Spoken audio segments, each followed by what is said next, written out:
is not a setup question or anything. Sure. So, 11 years ago, and this question is both to Linda as well as to Lalit. So, 11 years ago, I started an Indian restaurant. I took the investor approach as opposed to a passion approach, and that's the reason my restaurant was not successful. I wish I had known all the things that you've talked to today 11 years ago. So that tells you how important what you just said to current and would-be entrepreneurs. So coming back to my question is that you mentioned that the quality of the restaurant is heavily dependent on chef, right? And I have experienced that with my own restaurant too. So that kind of makes you feel like it's an asset that you're kind of hostage, your business is hostage to a person. That means they can ask for more money whenever they wanted to, which is what happened to me. So I'm just trying to understand how you have solved that, if you can share that. That's number one. Number two, Linda, this next question to you is that when we wanted to go to SBA loan, no bank was willing to give us the loan purely because of the same reasons that you just pointed out. They kept asking the questions, what's your background? I said, I love good food, I can eat it, I'm a great at consumption, but I was never good at production. Meaning I can't, even at home, even I can't eat my own food that I cook. Not that I cook, but that's just the way it is. So for somebody who is first time, they don't have the background, nor they have the time and propensity to go work at another restaurant to get the experience, I wanted to share some examples of how you could overcome that limitation. So two-part question, one to Lalit and one to Linda. Let me go ahead and answer the first part. When I started the topic, my specific area was Indian restaurants. So Indian restaurants, when it comes to cooking, formula-based cooking has not been very successful. It's been successful in this country, but not really successful. Now, what that brings back is you are kind of heavily dependent on the chef. Now, how do we solve that problem, and how are we solving even today, right, as we speak, even today? So what we do is we always have a backup or two who are kind of shadow trainers, right, so to say, right? You have the main chef who's doing his work day in, day out. We make sure there is always a guy who's a backup and a third backup, but then they are not chefs. You call them cutters, helpers, whatnot. But come one day when you come to the restaurant and your head chef doesn't show up, the show doesn't stop. So and it takes time to build it. You can't do it in a week, or it takes probably 6 months to a year to have that kind of setup. And that's why I was telling, when you initially start a restaurant, you have to be there day in, day out, at least for the first few months, to understand what it takes, and everything can just stop in a day when your chef is not there. So that's, again, this is specific to Indian restaurants, and that's how we solve it. Okay, in answer to the second question, talking about when you get in front of a lender, let me see if I'm saying this right. You get in front of a lender and you're telling them, gee, I have a lot of passion and I want to do this, but not so much experience, but I want the loan. And you want to know how to get over that reaction from the lender that goes, okay, we'll call you later. Is that the question here? I think you have to think like that lender, and you have to think about your risk, and you want to come in, you want to lower that risk so that the bank expects there to be some risk, or there wouldn't be anything in it for everybody. The rate follows risk on loans, but you want them not to feel that they're going to lose and not be paid back. So what you want to do is think of how you can reduce that risk. In one way, let's say you're going into the restaurant business and you have no experience. One way is to partner with somebody that has that experience, or have that person that's going to be on your staff, or you've got to put that spin on your story. And when I say spin, it doesn't mean make up things that aren't right. It means bring out the things that maybe they would overlook if you didn't really spin that to the top of your story. So that would be one way. The other way was talking about franchising or licensee, that kind of thing, where there's some other support for you out there. And another way and it can be combined with the others, is that you've done your research, you know what's involved, you haven't exactly done this, but gee, you've got these things, these skills that are involved in doing this. So that's why part of your package to a lender is your resume, where you're going to bring out those things that shows that you have the experience that will help reduce that risk and make your business a success. Maybe you research things a lot. I research things a whole lot. And in fact, they tease me at work. They call me a stalker because when I meet people, I know all about them. And they go, oh, you're stalking us. And I'll go, no, I'm just researching. And that's what's really important on businesses, is that that research reduces risk. So you go in there and you're not a deer in a headlight going, oh, yeah, I hadn't thought about that. I just have this passion and I want to have this restaurant and it's going to make lots of money and I'll pay back the loan. So just kind of think in terms, that's what I tell people, is ways that you can reduce that risk and put your thinking cap on, and I think that will help a little bit.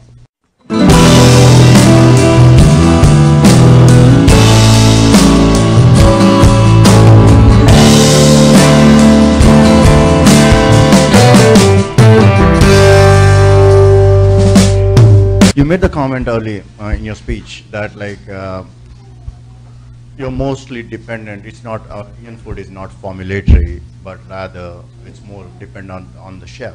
That makes it basically, and it's not you, just most of the restaurant people across the country, even in India, says that they don't accept the fact that any notion of it's being formulatory. It always inclines towards the chef side. So that makes it basically in a statement, if you want to make, so it's more like art. It takes an art form rather than a scientifically formulated something. But what I believe is it's actually the other side, because Indian food is more scientifically formulatable than actually a lot of other cuisines.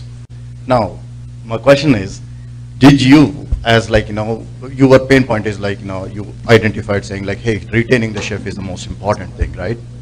But on the other side, can you ever try to step onto the other side and see, it's hey, can I actually write down the formula how he is doing, and can I try to reproduce it? Have you ever tried that? Sure. All right, so I want to answer that question in two parts, right? The first part is, it goes back to the culture, right? I grew up in Hyderabad and went to do my undergrad in Karnataka. It was a cultural shock for me. Just the rice, the dal, anything that you think. It's so different in Andhra versus you go to Karnataka, which is probably less than 100 kilometers from where I was in the border, right? That exists even today. When a customer walks in, their priority of dal, I'm just taking dal, which is like the basic thing. A Telugu customer asking for a dal is so different from a Punjabi customer asking, whereas Gujarati customer asking. So it's basically pretty much the same ingredients. It's the fine tuning that differentiates the taste palettes.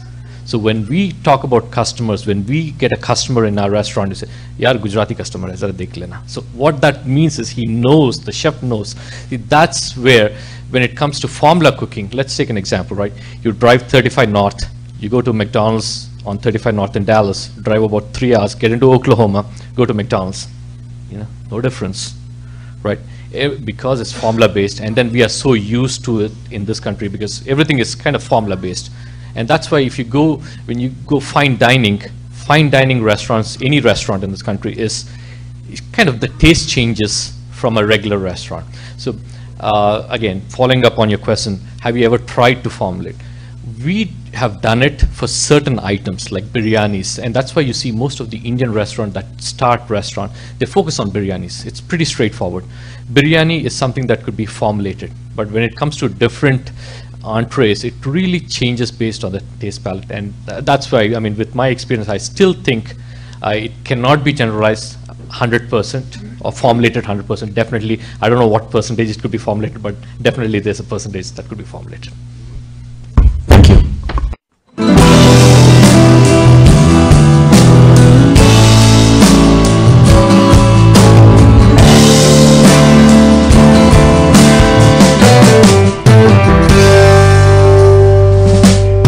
I have a question for each one of the speakers today. First of all, once again, thank you for taking your valuable time to be among us. Lalit, question for you. All Indian restaurants, especially metropolitan cities like Dallas, only targets Indian community. If you take all other ethnic, like Mexican restaurants, any other ethnic groups, they have wide acceptance from local community, white, black, or typical American. Why not Indian restaurants penetrating into the mainstream? That's one question. And then, Ms. Linda, on the loan side, I mean, I know today's topic is only restaurant side, but SBA, traditionally, you said guarantees loan for new business owners, somebody who doesn't have enough financial backing or a good reputation or something, that SBA backs him up for the loan. Is that correct understanding, or? I'm glad that you brought that up. I'm trying to condense what I was saying into such a little format, but no, SBA loans are not only for startups, but that's one of the most popular reasons why a lender would consider doing an SBA loan and not be able to make that loan without SBA guarantee. But no, we do a lot of SBA lending for existing businesses to help them grow. And actually, it's probably easier if you are an existing business, but I did want to mention that's why our program came to be anyway, because lenders were not wanting to make loans to small business. Do you guys give loans for IT startup companies like motel industry or any other? Yeah, well, we don't, as I said, the lender makes the decision to go forward, but no, we see a lot of those loans actually, and we do see a lot of restaurant loans too. But yeah, IT, doctor's offices, anything, any kind of business need can be funded with an SBA loan. As long as you're a small business, and there's different, I would assume that everybody in this room is going to be a small business. The formula for what's a small business has gotten a little bit larger over the years so that we could help even, I think, we didn't pass the rules, Congress did, but at any rate, as long as you're a small business, there are certain things that we can't fund. And one of them is, and I didn't go over that because restaurants don't really fall into that, but speculative businesses that have pornography involved, businesses that aren't businesses, nonprofits. There are a few nonprofit loans that we can do. But we can come to you, T. We're looking for funding. Okay. But, I didn't ask which category, but okay. So at any rate, but there are certain limits that we have that we can't fund through an SBA loan. When I said speculative, like house flipping, that's but we do pay, we do support businesses that are in the real estate field. But if you're building spec homes and you don't know, you're not building it for a certain person and all that.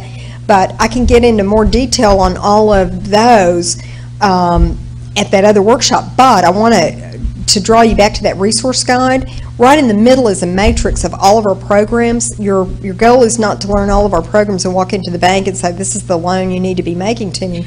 But it gives you an idea. It gives you an idea. Really, it's a chart for lenders, though. It's a good chart for lenders because there's so many of the programs out there. But that just gives you an idea of the kinds of things that we can fund. We fund real estate. If you're starting your business and you want a real estate loan, this 504 program is fantastic.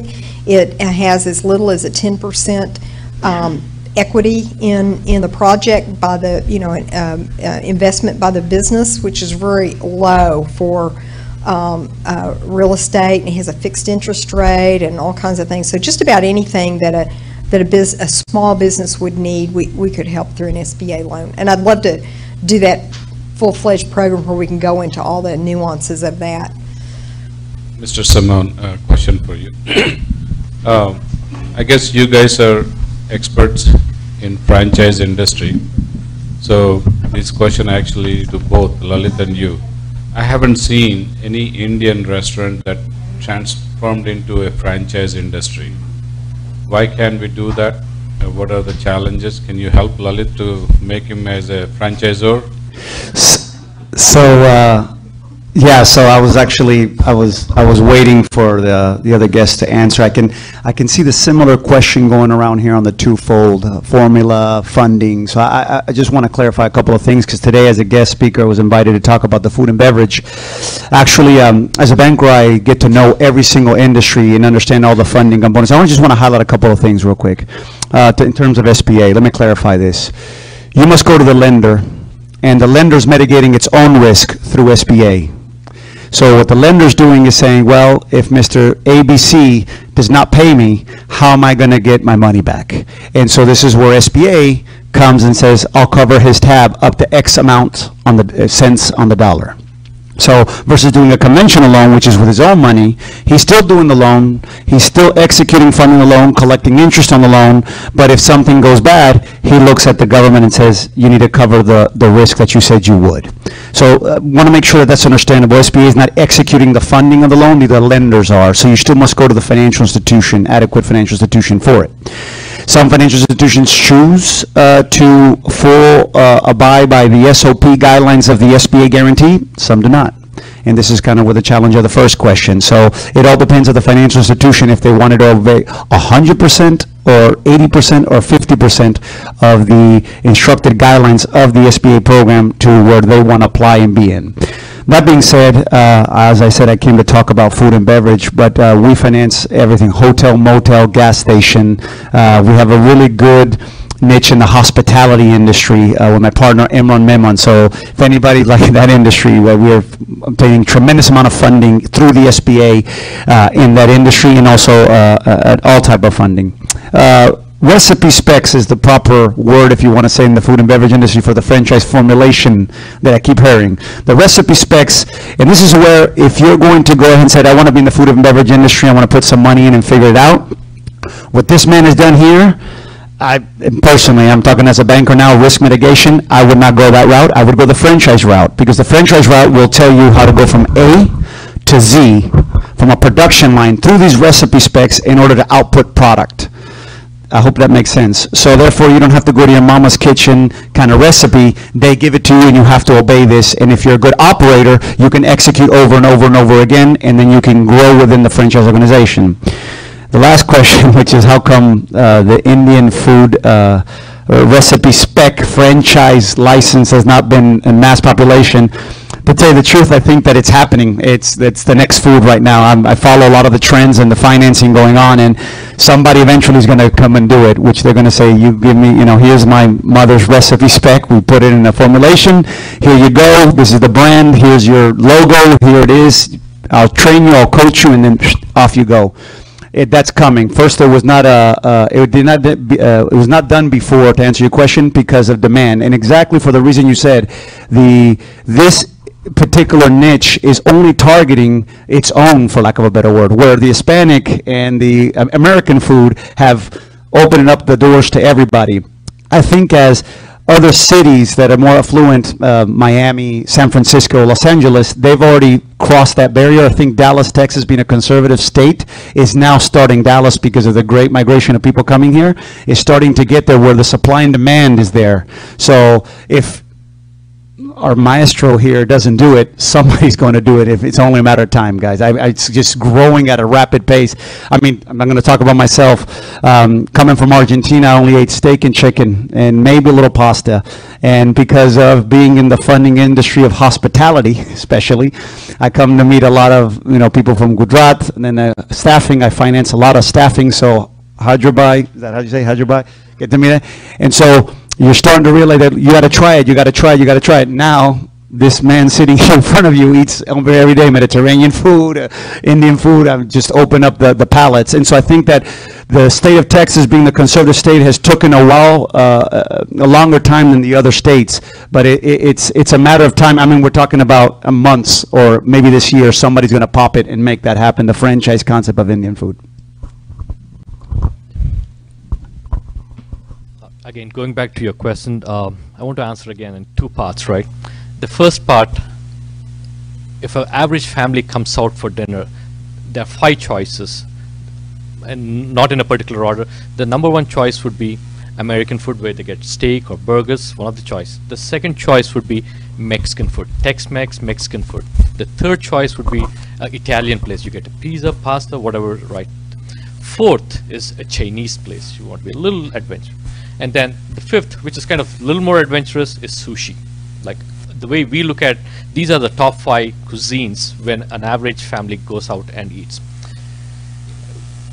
The taboo with Indian food, Indian cuisine, Thai cuisine are perceived to be spicy food, got to be very cautious kind of approach that a general population has. So what that does, it puts pressure for an average Indian restaurant to penetrate into that market. So what we do is we have a pie of Indian, or when I say Indian, it's all the South Asian ethnic groups, that anytime a new restaurant opens in town, we always try to get a piece of the pie. And every restaurant owner always talks about, hey man, how do we break this and get it to the mainstream?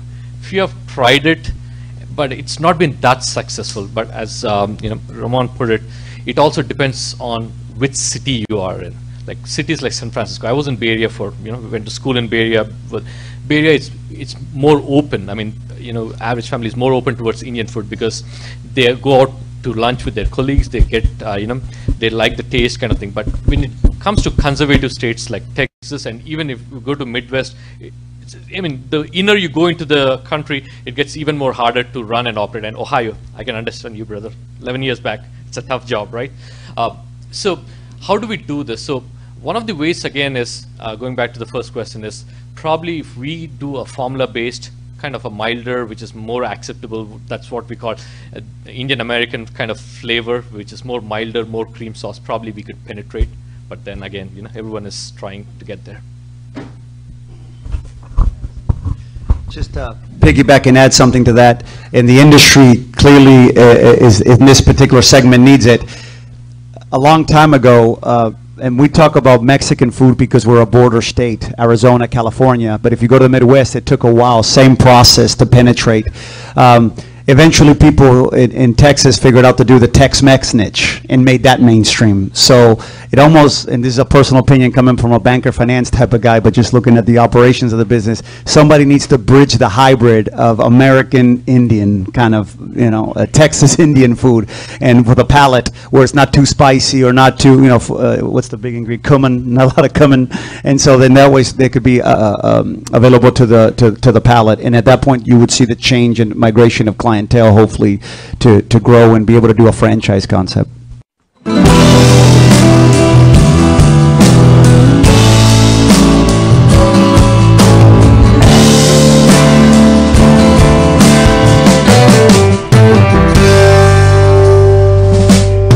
Yeah, my name is Rajiv. I'm the CFO of a company over here. So I'll be more on the finance part. First question will be to Simon and the other one to Linda. One, of course, what Mr. Srinivasan asked about regarding if you do anything other than F&B, which you have already answered. Now my question is, in what sort of a stage should people come to for any new entrepreneurs? Should it come up at the time of initial idea, when there's a concept in their mind, they come back to the finance to get the financing done, or when the whole structure is ready, that time they should come? Because at both the stages, the decision making sometimes may change at the initial stage or after the concept is already done. I may have passion, I may have a lot of stuff with me, but my most important question is going to be whether that passion and the intent has that backup of the finance. So should that be done at the initial stage or the later stage? And coming to the next part would be to Linda. When you say guarantee, is there any specific industries that you prefer, SBA prefers to work only with, or it is like pan all the industries? Means, of course, other than what you have already mentioned that you're not going to work, but still there is always a preference. So knowing the type of industry where food and beverages are, what is your normal preference or what you see normally? So to answer the first question, that's a really, really great question, and it goes back to, and I'm going to go back to the story of our maestro here, which is, I might have passion for food and beverage, but that doesn't mean I know real estate. That doesn't mean I know QuickBooks, accounting accounting, doesn't mean I know taxes, doesn't mean I know all these other things. So to answer your question, when do you come for funding, the logical thing would be whenever you have your product put together and you're ready to go to market. Unfortunately, a lot of people do not know how to do the surrounding things to go to market. And so the firm that we have with Imran, which I talked about today, we can consult from A to Z into that whole aspect. So you can come either, hey, I got an idea, we'll sit down, we'll talk to you, and we can find a way to monetize it. Or, hey, I already did all the bells and whistles, took it from A to D, now I'm just waiting for gas in the tank, and I need some capital, and how do we go upon doing that? So there is no right answer of the when, because it all depends on the individual and where they're at in the aspects of knowledge of all the surrounding things that it has to take place to run a business. Passion is the number one we talked about, because it will make you endure all the tough times. That's the real down. If I have to simplify passion, it's because you will push through everything with passion, versus if it's just an investment, like and so that's a different concept. So if somebody feels that they're ready for funding, we can wait until then. If they just want to know, hey, I'm thinking about this, how do I go upon approaching it, we can consult and advise on that and work through the process, which would be the path of least resistance. Some people know that information, some people don't, so the timing will be contingent upon the knowledge of the person.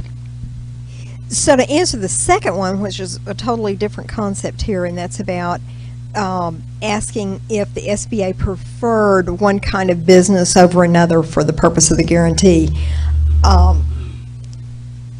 No, we don't. Remember though, and Simone was trying to relay this to you, and it's kind of a different concept that people don't get just right away. But we don't really make the loan as long as you meet our standard operating procedures, and this is one that we can fund. We leave that up to the lender. They're in the business of figuring out if that's a risk that they even want to be, because even if it's 85% guaranteed, that lender's still taking 15% of the risk. And even if it goes into liquidation, they're still involved in a lot of tasks that go with that. So it varies by the lender. In general, many lenders are they're reluctant on the restaurant industry.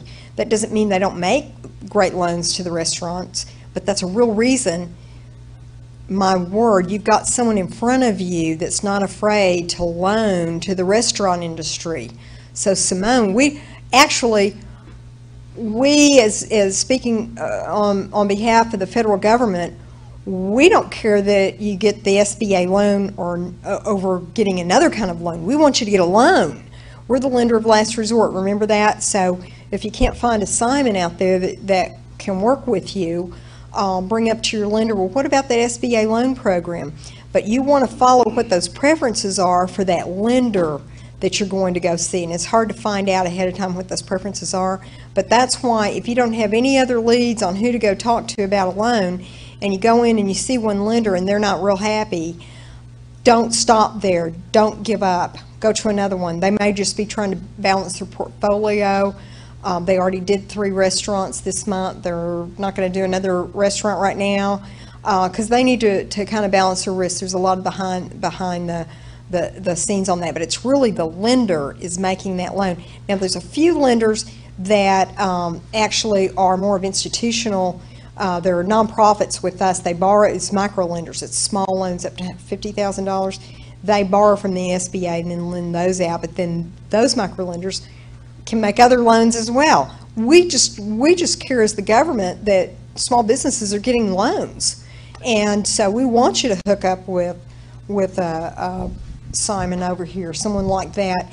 And my goodness, he knows the restaurant business. You're high risk all the way around. Your startup, your restaurant, and some of you don't have experience in the restaurant business. So he's made loans all day long, every day for a few years, right? So he knows if that's going to fit with, and he has a number of lenders he's working with, and it's not always an SBA loan, right? It's always great if you can do it without it, but we're here because the lenders weren't making all the loans all the time, and there were some that they would have made if someone else was in there coming up with that insurance policy, which is that guarantee. But you got the guarantee. I'm glad that is it's kind of a weird concept to really fathom, but it's really no different than FHA is to home mortgages in terms of it's a guarantee. You want to add to that, Simone? Yeah, it's government, right? So they can never discriminate in industry. To answer your question, always, no matter what the answer today would have said, I would have been looking at her to see what she was really going to say. But ultimately, the real reason for SBA is to mitigate risk to the lender. So the client for the SBA is the actual lender. You're the client to the lender. Does that make sense? So all they're here is just to provide a product to sustain. And so lenders have categorized risk. After 250 years, probably some, with Wells Fargo, I think it's 250 years or whatnot, they'll categorize risk by the amount of liquidations that they had to do in their portfolio over all this time, and then say yes or no. This does not mean that you're not eligible for that guarantee component. It's just that the lender can still say, even though you're eligible, I don't want to be in that space. So you have to find the lender that has the product of SBA, but actually wants to be and play in that arena. And that's why, going back to the original question, the hunt may take, forever. And it's like the Red October. You have to just keep going and going and going and going. Or then you can find companies like ourselves and Imran, which we just narrow it down because we do it every day and we already know what it is. So that's your two-way street that you have right there.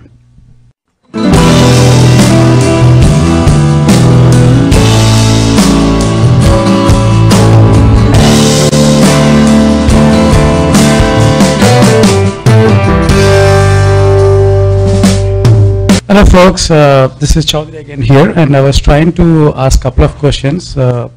One for the folks here who can answer on the SBA loans. What's the size of the loans that SBA offers, and what's kind of interest rates or some things that people wants to look at, when they want to get open to some new things? That's the first question. And what is the guarantee that the SBA looks into to get these kind of loans?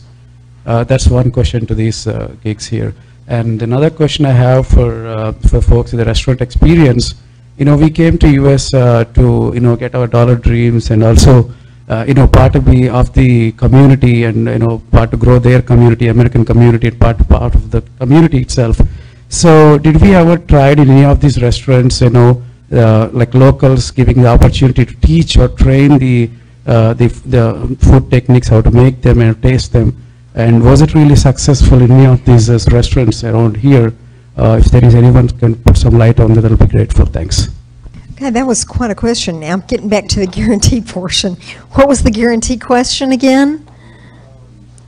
I was trying to understand, what's the guarantee of, anything else that you take? Oh, the percentage. Yeah. It varies by the term of the loan and the size of the loan and all that. You're talking about the guarantee fee. I will say this, right now we're having a sale on SBA loans. Up to $150,000, we're waiving the fees, not only for the borrower but for the lender as well. And then if you're a veteran, we can waive more of the fees further, not all the bank fees, but more of the borrower fees, and it gets into so many specifics, but basically most of the SBA loans are variable right now through the 7A, and they look at prime, which is 3.5 right now, and then it depends from 2.25 to 2.75 on top of that as the max, but it's still up to the lender to set that interest rate. We don't tell them, we just tell them what the maximum is. And so at any rate, you want to add to that, since he's actually making the loans. I'm talking about the loans. He's making the loans, so I'll let you talk to him. So the SBA has different products. So to not complicate it for the arena that we have here today, which will probably 95% of the people would fall into that if they apply for it. It's a 7A product. So what happens there is that they're going to guarantee 75 cents on the dollar to the lender. So if you default, 75 cents gets covered. The 25%, their lender's kind of out of pocket, which is quite typically the lender then asks you to put 25% down, which is kind of hilarious because that's called 100% secured. I'm like, okay, I want to borrow money like that too. So that being said, the lender then changes a little bit the aspect of it and just maybe requires 10%, and he's only going to be out of pocket 15. Your rate, 3.5 is prime, and that's what they have to cover, the bank. So anything that they make on top of that is a spread. You're going to look at around 6% typically on an SBA loan is where you're going to probably play on. And it's going to really depend on if you have assets or not, because SBA does not The loans that the lender typically do for 7A is because you don't have assets. Consider asset or piece of real estate, equipment. Typically, if you do a restaurant, you're going to lease a spot and just equipment and some finish out to paint the walls, put the bricks on the floor. And so if you don't pay, nobody come and can take out the cabinets and they'll paint from the wall, right? So they're pretty much, it's unsecured. And this is why they need the 75 cents on the dollar guarantee, because that's something tangible that the bank can have. The second question, not because I don't understand the question, I just couldn't hear it. So I don't know if you could repeat the second question. I can hear. Yeah, we were here to, come and, make our dollar dreams and probably, be part of the community and then, grow the community. In fact, with the Americans, fellow Americans, be part of them and enjoy their community and treat, give our community things to them too. So in respect to this, when we have these restaurants business in general, we are talking about chefs and, a requirement of a good chef in a location. Why are we still talking about, here we are 80% of the customers are American customers who come to we're looking at 80% of the American people around here, 20% of Indian customers coming into our places. So why are we not able to train the existing people, Americans here, locals, to give the training of these food techniques, how to make this food and how to get these things done properly, and able to train them how to taste it properly to get the quality of the food. And why can't the locals can catch up on this, and is there any restaurants around here who are able to do successfully? And I just want to get some ideas about how these guys are doing in their restaurants. Is it clear? Right. Again, this is kind of an extension to the first question we had, where it again talks about a formula where there's a manual, you have a list of 50 or 20 things that you do step by step to achieve a product, right? That has always been a challenge. Are people doing it? Yes. Are they successful? To an extent. Again, it's just the learning curve and understanding, getting to that perfect, probably TV was not made in the first iteration. It took a couple of years or whatever, right? Similar to that, right? I know it's a weird example, but we are in the process, right? We are in the process, and that's where we want to be. We want to target the bigger chunk of, say, you're talking about 80%. That's where we want to be as a business, because we want to make more money.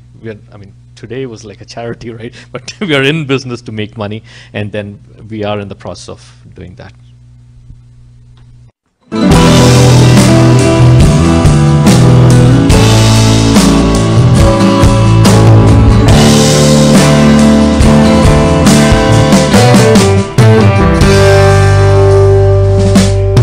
So when I'm naive to this lender process, so what's generally the profile of the lenders? Are those banks or investors, or who these people generally are?